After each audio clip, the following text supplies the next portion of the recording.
किसी न किसी माध्यम से। तो सत्य कौन है? परमात्मा। चित्त, चिंतन, हमारे मन की वृत्तियां, हमारे मन का भाव। कहते हैं ना, आज घर में चित्त नहीं लगा, आज कथा में चित्त नहीं लगा, मन ही चित्त है।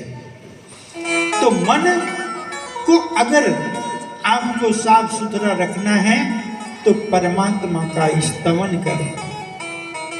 इसके बाद अगर आप सत्य का आचरण करते हैं, चित्त भी आपका शुद्ध है, तो जब चित्त शुद्ध हो, मन प्रसन्न हो, तो क्या मिलता है? हम कहते हैं आज बहुत आनंद आ गया। आपके मन की वस्तु मिलती है तो आपको आनंद आ जाता है। आपके मन का भजन कोई लगा दे तो सुनकर आनंद आ जाता है। तो जो आपको अच्छा लगता है, आपके मन को अच्छा लगता है, जब वह वस्तु मिल जाती है तब होती है सत चित।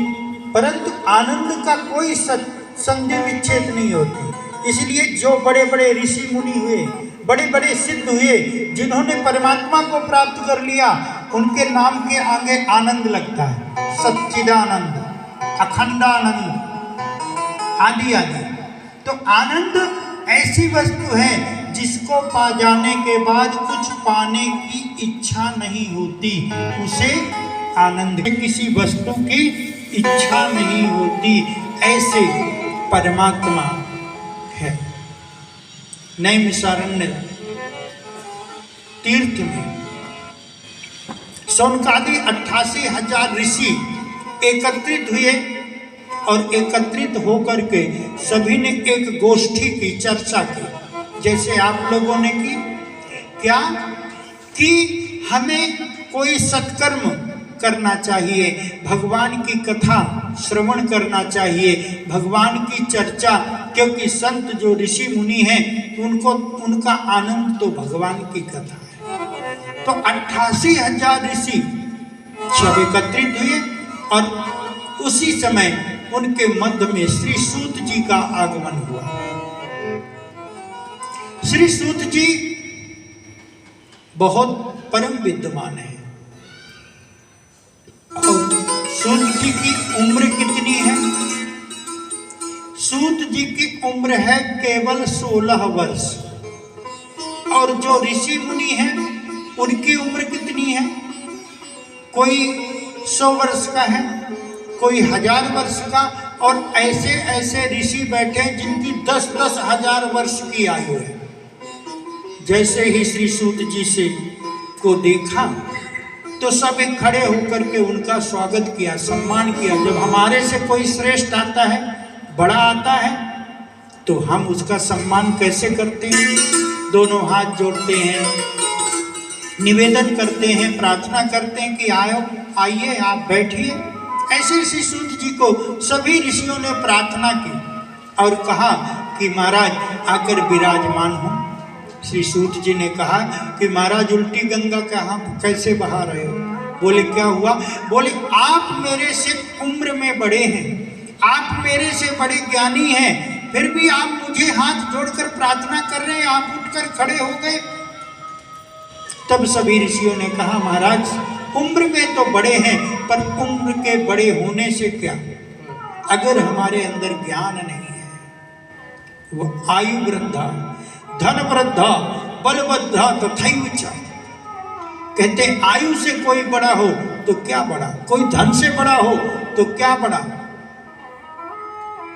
बोले सबसे बड़ा कौन है? ज्ञान वृद्धि, जिसके अंदर ज्ञान का अथाह सागर है, समुद्र है, वो सबसे बड़ा, सबसे महान। तो महाराज आप तो ज्ञानी नामाग्रगण्यम, ज्ञानियों में परम ज्ञानी है, इसलिए आप परम विद्वान हैं, आप परम ज्ञानी हैं, इसलिए हम आपका आदर सत्कार कर रहे हैं, आप विराजमान होइए। जब इस प्रकार से निवेदन किया सभी ऋषियों ने, सौनकादि ऋषियों ने ऐसा कहा, तो श्री सूत जी व्यासपीठ पर विराजमान हो गए और कहा, सभी जो ऋषि थे बड़े कुशल थे। कुशलः सौनको ब्रवीत। ऋषियों ने कहा कि अज्ञान ध्वांत विध्वंस कोटि सूर्य समप्रभ सूतख्याहि कथा सारम मम कर्ण रसायनम।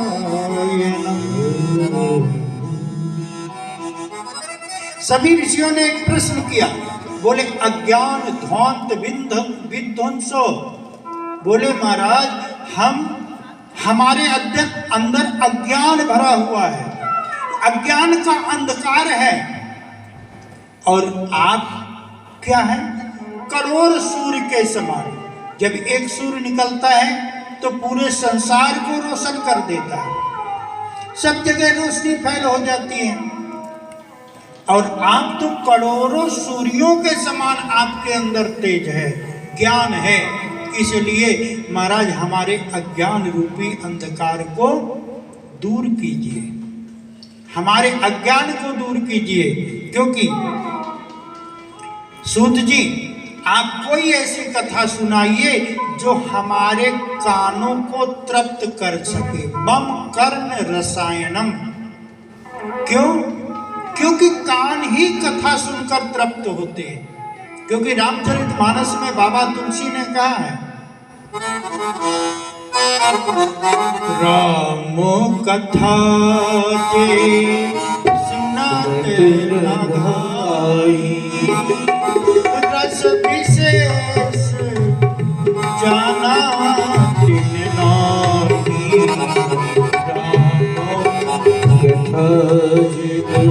सुनत आई रस विशेष नातिन नाई। राम कथा जे सुनत अघाई, राम कथा जे सुनत अघाई, रस विशेष जाना तिन नाई। जो राम की कथा सुनकर यह कह देगा, जो भगवान की कथा सुनकर यह कह दे कि मेरा पेट भर गया। राम कथा जे सुनत अघाही, रस विशेष जाना तिन नाही। समझिए, जो कह दे मेरा पेट भर गया, मेरी कथा सुनने की इच्छा नहीं, तो समझ लीजिए कि उसने कथा सुनी ही नहीं। क्यों? क्योंकि कथा श्रवण करने के बाद उत्सुकता बढ़ती है, मैं और सुनूं, मैं और सुनूं। जो निरंतर हमेशा इच्छा बनी रहे, उसी ने भगवान की कथा सुनी।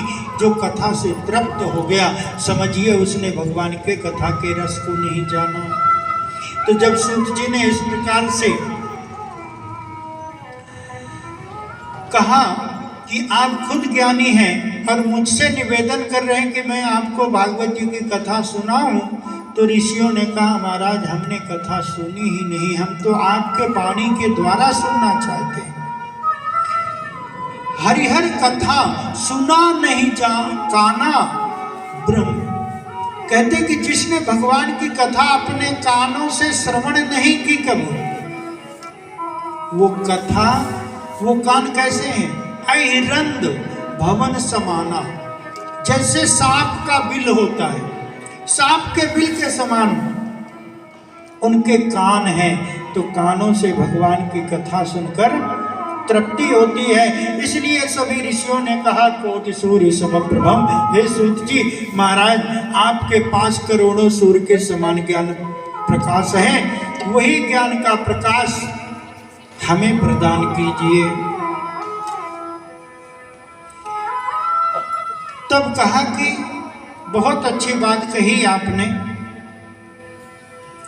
हम यह जानना चाहते हैं कि भक्ति, ज्ञान और वैराग्य को बढ़ाने के लिए वैष्णव लोगों को क्या करना चाहिए।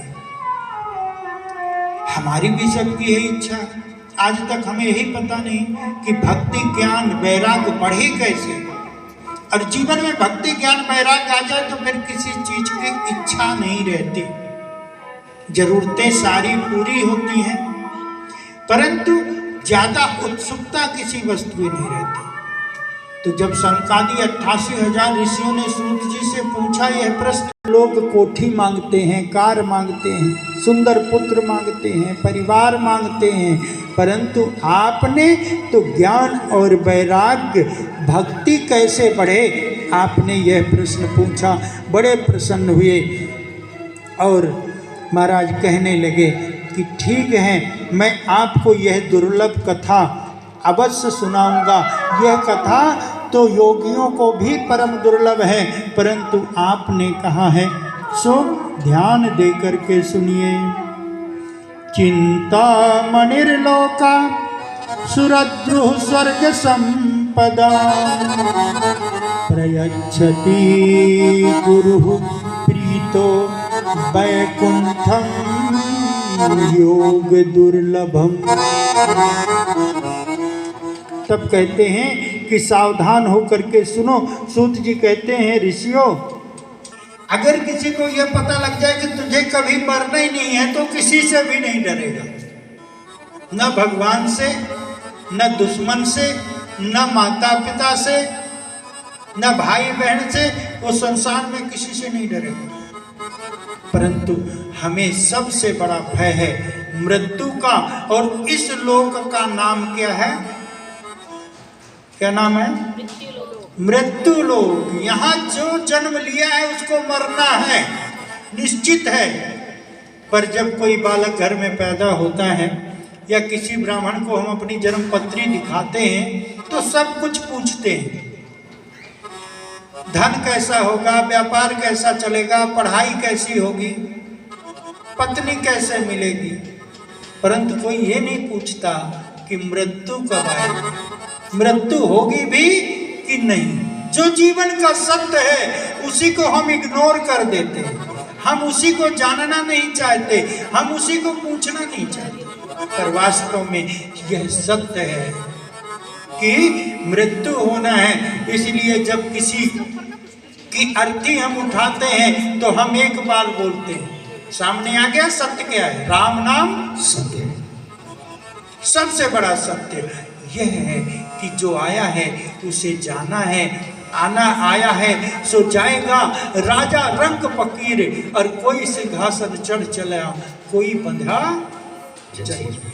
इसलिए अरे हम तुम हो क्या कितने महारथी, हम तुम को क्या कितने महारथी, आए और आकर चले गए। हम तुम क्या कितने महारथी, आए और आकर चले गए।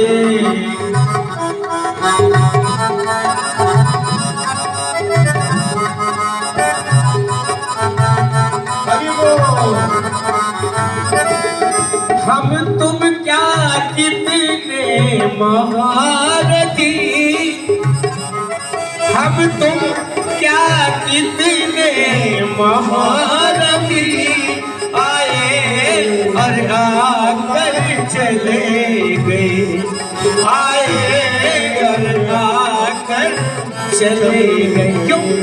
पहले से जो तैयार न थे, पहले से जो तैयार न थे, पछता पछता कर चले गए। पहले से जो तैयार न थे, इसलिए ओ हम तुमको भी चलना होगा, हम तुमको भी चलना होगा। चलने की तैयारी कर लो, चलने की तैयारी कर लो। क्यों? अरे जो पहले से तैयार न थे, जो पहले से तैयार न थे, पछता पछता कर चले गए।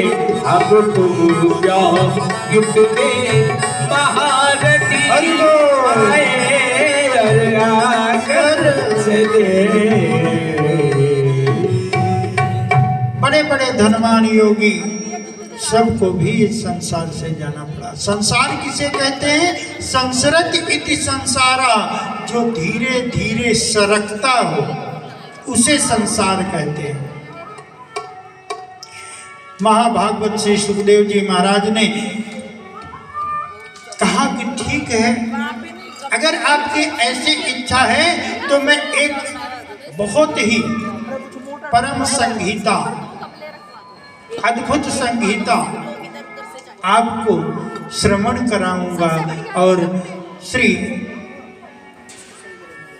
सुखदेव जी महाराज ने श्रीमद् भागवत संगीता को कलयुग में प्रकट किया। श्रीमद् भागवत महात्म के पहले अध्याय में बहुत ही सुंदर श्लोक का वर्णन किया। काल व्याल मुखग्रास त्रास निर्नाश हेतवे, श्रीमद्भागवतं शास्त्रं कलौ किरेण भासितम्। कहते हैं कि किरेण सुकेन भासितम, तोता बड़ा मीठा बोलता है। तोते को कहा किरेण भागवतम भाषतेन, भागवत का जिसने वर्णन किया वही। अब तोता आप देखते हैं जब बोलता है बड़ा मीठा बोलता है, उसे सिखाया जाता है। अतः श्री सुखदेव जी ने वही दिया जो उन्हें आचार्य परंपरा से प्राप्त हुआ। जब राजा परीक्षित के सामने मृत्यु का संकट आ गया, राजा परीक्षित की 7 दिन में मृत्यु होनी थी, श्री सुखदेव जी ने श्रीमद् भागवत संगीता के कथा द्वारा राजा परीक्षित के प्राणों की रक्षा की थी। और जैसे ही गंगा के तट पर श्री सुखदेव जी पहुंचे, सुखदेव जी ने राजा परीक्षित को परम मुक्ति मोक्ष प्रदान करने वाली संगीता श्रवण कराई थी। और जब संगीता श्रवण कराई, जैसे ही श्री सुखदेव जी राजा परीक्षित के सामने आए और राजा परीक्षित को कहा कि मैं तुम्हें तत्र समागम,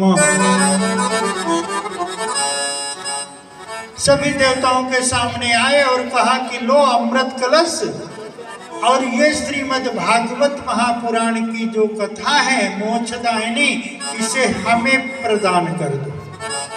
जब इस प्रकार से कहा तो सभी देवताओं ने क्या किया? आश्चर्यचकित रह गए कि भाई जो देवता इतने स्वार्थी हैं कि अपने स्वार्थ के लिए कुछ भी कर सकते हैं, कि फूटी कौड़ी देने वाले नहीं, वो देवता अमृत का कलश लेकर के क्यों आए?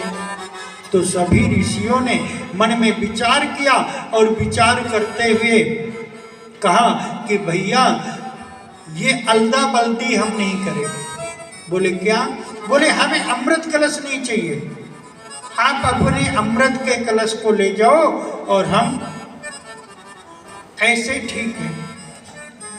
और बहुत ही सुंदर बात कही, क्वा काचः क्वा मणिर्लोके सुरद्रुः सुख संप्रदाम, अप्रयच्छति गुरु प्रीत वैकुंठो योग दुर्लभ।